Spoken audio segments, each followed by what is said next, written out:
Si Megumi ang magsisimula ng merging. After talunin ni Yuji si Sukuna, si Megumi ang mag-emerge as the final boss ng JJK. Dahil unang-una sa lahat, do you guys really think na i-introduce ang merging kung hindi naman ito mangyari? Para saan pa? It wouldn't make sense, right? All throughout all anime and manga, kapag may in-introduce na isang final plan ang villain, mangyayari ito. It could be na hindi ito maging successful, pero surely magsisimula ito at mangyayari. Now as things stand, it is more or less gonna be the end for Sukuna na. Si Yuji na ang nagsabi na papatay niya si Sukuna kapag hindi niya ginawa ang kanyang kondisyon, at nakita naman natin na buong pusong tinanggihan ni Sukuna ang ibinigay sa kanyang huling tsansa.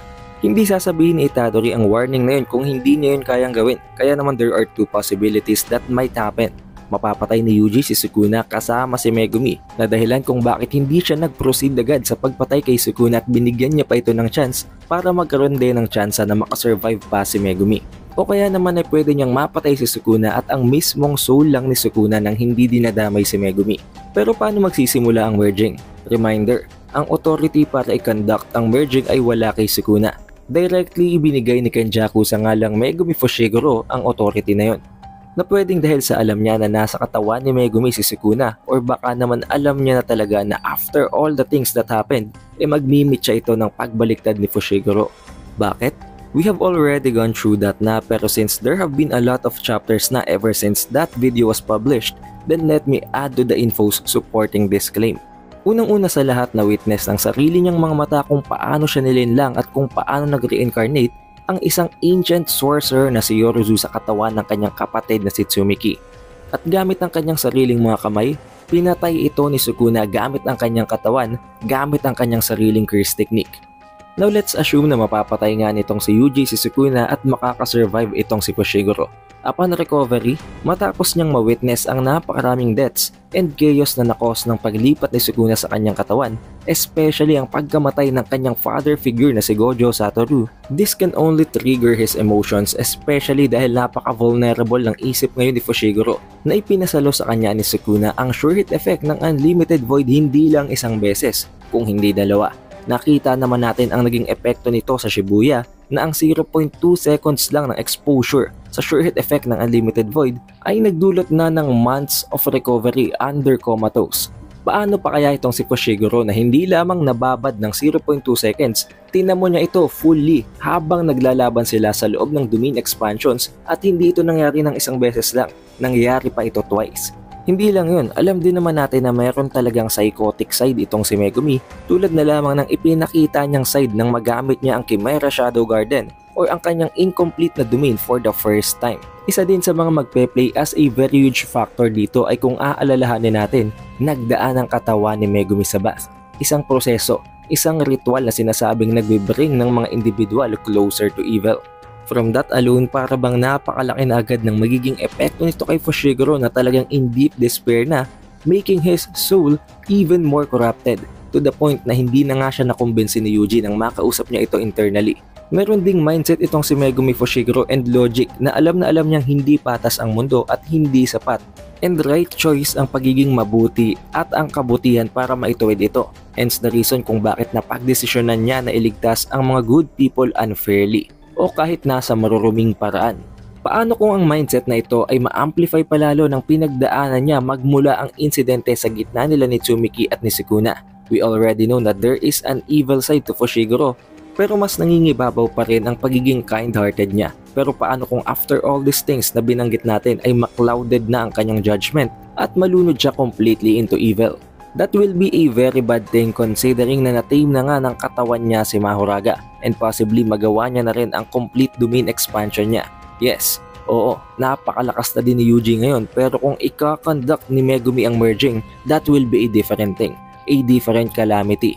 Dahil mismong ang pag-conduct pa lang ng merging, kahit hindi pa natin ipasok ang idea ng singularity cursed spirit na mabubuo sa prosesong ito, madadamay ang napakalaking amount ng mga tao para sa magiging merging.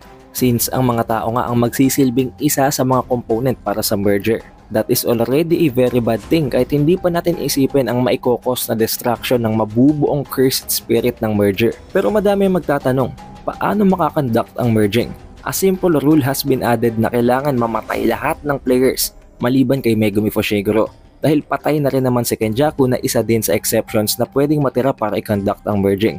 Now this is one thing na di ko kayang sagutin dahil napakagulo pa ng Shinjuku arc. As of now, there are too many players kasama na ang mga side character na kailangan munang mapatay para makumpleto at ma-meet ang conditions para sa merger. Pero the chances na there could be a use of binding vow para mabypass ang unang condition na ginawa ni Kenjaku is most likely to happen. Dahil kung kailangan itong sundin, kailangan din munang mamatay ni Yuji dahil he is a registered player ng Culling Games. But maging villain man o hindi, ang isa sa gitna ni Yuji at ni Fushiguro ay mamamatay. Dahil sinabi ni Gege sa isa sa kanyang mga interviews na sa loob ng grupo nila Yuji na kinabibilangan ni Gojo, ni Megumi at ni Nobara na there are only two possible outcomes para sa ending.